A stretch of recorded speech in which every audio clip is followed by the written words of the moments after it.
চ্যানেলে সবাইকে স্বাগত জানাই। আবার একটা রেসিপি নিয়ে চলে এলাম। যদি আমার এই রেসিপি ভালো লেগে থাকে তাহলে অবশ্যই একটা লাইক করবে, কমেন্ট করবে, শেয়ার করবে, আর নতুন যারা আছে সাবস্ক্রাইব করে পাশে থাকবে। আগে বলি বন্ধুরা, আজকের আমাদের এখানে একটা অনুষ্ঠান হচ্ছে, সেই জন্য মাইকের আওয়াজ শোনা যেতে পারে, প্লিজ কিছু মনে করো না। আর আমার এমনি গলার অবস্থা খুব একটা ভালো নয়, তবুও আমি এটা ভয়েস রেকর্ড করে ছেড়ে দিচ্ছি, প্লিজ মানিয়ে নিও। দেখো, প্রথমে এখানে আজকে একটা রেসিপিটা হলো সেটা হচ্ছে শঙ্কর মাছ, অর্থাৎ আমরা এখানটা বলি মুরালি মাছ। সেই মুরালি মাছের এখানটা একটা আলু দিয়ে কষা কষা রেসিপি আছে। তার প্রথমে মাছগুলোকে আমি কেটে নিয়েছিলাম। আর এই মাছটা খেতে পুরো মাংসের মতো, খাসির মাংস যেমন খেতে হয় সেরকমই খেতে, একটু রান্নাটা খুব সুন্দর মাংসের মতো করলে খেতে খুবই ভালো হয়। আর এর যে হাড়গুলো থাকে খুব কুচকুচ করা, এই মাছের কোনো কাঁটা থাকে না, বাচ্চা বড় সবাই খুব খেতে ভালো, এবং পেটের পক্ষে খুবই উপকারী এই মাছ। দেখো, মাছগুলোকে আমি কেটে আগে টুকরো টুকরো করে কেটে আমি এটা নুন আর হলুদ মাখিয়ে প্রায় মিনিট 10 রেখে দিয়েছিলাম। তারপরে তেল গরম করে মাছগুলোকে ভেজে নিচ্ছি। অনেকগুলো মাছ ছিল, ওজনে ছিল 600 গ্রাম। এবার ছোটো ছোটো করে কেটেছি, মোটামুটি খুব ছোট না, যেমন আমরা খাসির মাংসের যে পেশিগুলো থাকে সেগুলো যেমন কাটি সেরকমভাবে।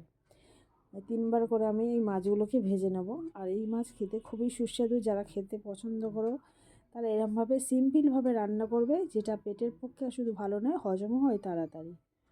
এবং যাদের লিভারের প্রবলেম থাকে তারা এটা খুব ভালোভাবেই খেতে পারো। দেখো, এখানটায় মাছগুলো আবার উল্টে পাল্টে আমি ভেজে নিচ্ছি। আর এখানটায় বেশি তেমন কোনো প্রয়োজন হয় না, এখানে আলু, পেঁয়াজ, আদা রসুনের পেস্ট, কাঁচা লঙ্কা, আর একটু গুঁড়ো লঙ্কা ব্যবহার করা যেতে পারে, আর কাশ্মীরি লঙ্কার গুঁড়ো, টমেটো ব্যবহার করা হয়। দেখো, মাছগুলো দেখতেই পাচ্ছ মাছগুলো ভাজা হয়ে গেছে। এবার মাছ ভাজার পরে যে তেলটা ছিল ওই তেলেই আমি রান্নাটা করব।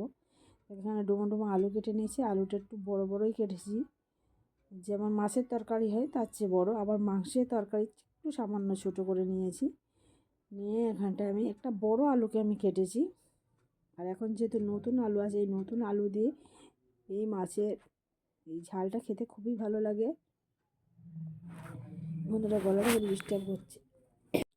যাই হোক, আলুটা আমি ভালো করে ভেজে নেব। এখানটা আমি আলাদা করে আলু ভেজে তুলে রাখবো না। এই আলুটা কিছুটা ভাজা হয়ে গেলে আমি এখানটায় দুটো মাঝারি সাইজে পেঁয়াজ কুচিয়ে রেখেছিলাম, সেই পেঁয়াজগুলোকে আমি দিয়ে দিচ্ছি। দিয়ে আলুর সঙ্গে এই পেঁয়াজগুলোকে আমি আবার ভালো করে ভেজে নেব, তাতে আলুটাও ভাজা হয়ে যাবে কিছুক্ষণ, আর পেঁয়াজটাও কিছুটা ভাজা হয়ে যাবে। মোটামুটি আমি মিনিট 2-3 এটা ভাজার পরে টমেটো একটা কুচিয়ে রেখেছিলাম মাঝারি সাইজের, স্লাইস করে সেগুলোকে আমি দিয়ে দিচ্ছি। সেটাও ওই আলু পেঁয়াজের সঙ্গে আমি ভেজে নেব।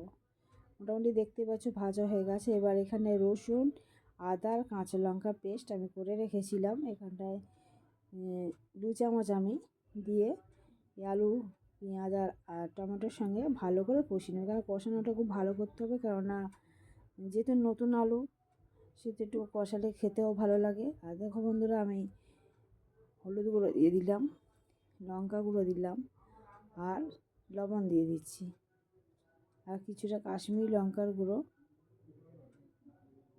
দেব। খুব বেশি দেবো না, কেন কাঁচা লঙ্কা দিয়েছি, আর এটা শুধু কালারের জন্যই আমি দিলাম। দিয়ে খুব ভালো করে আমি কষিয়ে নেব।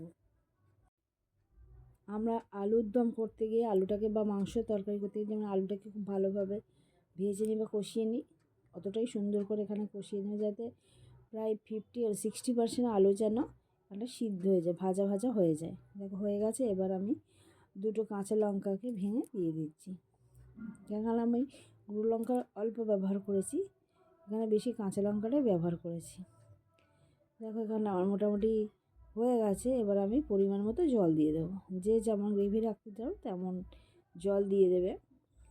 আলুগুলো যেহেতু সিদ্ধ হবে সেই জন্য জলটা আলুটা ডুবে থাকবে, এরম পরিমাণে আমি জল দেবো। আর কষা কষা হবে, খুব বেশি ঝোল হবে না, যেহেতু এই মাছ বললাম না মাংসের মতো করে খেতে হয়, সেই জন্য এটা বেশ কষা কষা হবে। আর আলুটা সিদ্ধ হতে একটু বাকি আছে, আরও কিছুক্ষণ ফুটতে দিতে হবে। দেখবো আলুটা যখন 90% সিদ্ধ হয়ে আসবে তখন মাছগুলোকে দিয়ে দেবো। এই মাছগুলোও একটু সিদ্ধ হতে সময় লাগে, বা মিনিট 4-5 এই মাছগুলোকে সিদ্ধ করতে হবে।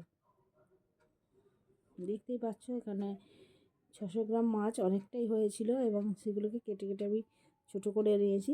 খেতে এগুলোকে খুব বেশি বড় পিস করলে এগুলো ভালো লাগে না, ছোট ছোট পিস করলে এই যে গ্রেভির যে এটা স্মেলটা বা এটা খুব ভালো ওর মধ্যে হয়। এখানে গরম মশলা গুঁড়ো দিয়ে দিলাম, দিয়ে আবার নেড়ে চেড়ে আরও মিনিট দিয়ে ফুটিয়ে রাখলে রেডি হয়ে যাবে আমার এই শঙ্কর মাছ বা মুরালি মাছের এই ঝাল। বন্ধুরা, আমার এই রেসিপি আবারও বলছি, যদি ভালো লেগে থাকে তাহলে অতি অবশ্যই লাইক করবে, কমেন্ট করবে, শেয়ার করবে। অতি অবশ্যই এই পদ্ধতিতে সামান্য তেল মশলায় এটাকে তোমরা অবশ্যই বাড়িতে তৈরি করে একবার খেয়ে দেখো। এবার মানে পাতা কুচানো ছিল সেটাকে দিয়ে দিলাম, দিয়ে এবার আমি নামিয়ে নেব। তা বন্ধুরা দেখো, কেন প্রায় হয়ে গেছে, দেখতেই পাচ্ছ কতটা সুন্দর হয়েছে। আরও কিছুক্ষণ ফুটবে, একদম গায়ে গায়ে হয়ে যাবে, মাখা মাখা কষা মাংসের মতো।